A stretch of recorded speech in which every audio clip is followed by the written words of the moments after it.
উল্টো করছে, কারণ সরকারের কোষাগার খালি হয়ে যায় নাকি। তাহলে আমি এখন এটাকে আবার দুই ভাগ করবো, 50% দিব। 50% সরকার আমাকে দিবে এককালীন, আর 50% দিবে প্রতি মাসে।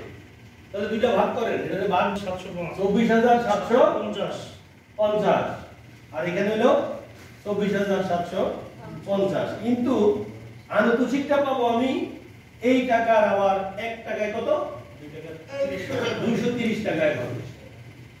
আর যদি 25 বছরের কম পূর্ণ হইতো, তিনটা স্লেব আছে, 245, 260। 10 বছর পূর্ণ হইলে 5 থেকে 10, 260।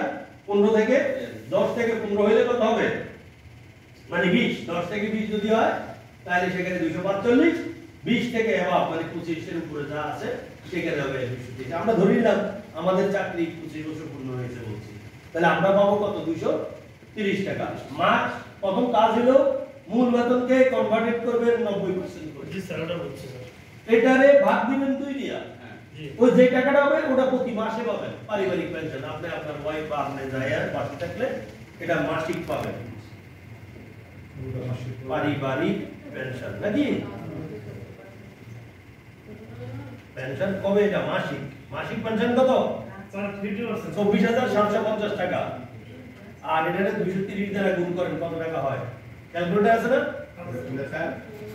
ক্যালকুলেটর আছে তো নাকি। 56 লক্ষ কত, 92,500।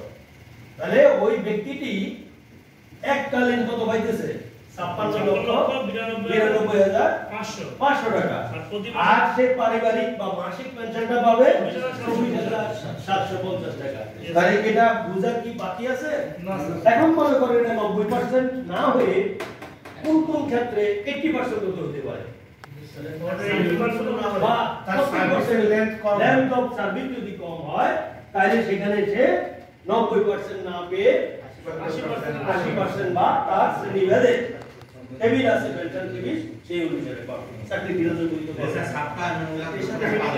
জি 56 টাকা করে এর অর্ধেক 200 টাকা আছে। হ্যাঁ, ওই সরকারকে আপনি অর্ধেক সারেন্ডার করে দিলেন, এই জন্য সরকার আপনাকে এককালীন এই টাকাটা দিয়ে দিল, আর ওটা প্রতি মাসে মাসে আপনাকে দিবে আপনি জীবিত থাকলে। আর জীবিত যদি না থাকেন আপনার উত্তরাধিকারী হিসেবে আপনার স্ত্রী সেটা পাবে। আর 230 গুণটা বিষয়টা 230 সরকারের আপনি 1 টাকায় 230 টাকা দেন। আর দোষীদের ক্ষেত্রে সেটা নির্ণয় হবে, এটা ভেরি মিটার কি হবে, এটা লই তো আন্দোলন করে 230 এর জায়গায় 500 হয় না, তাহলে কি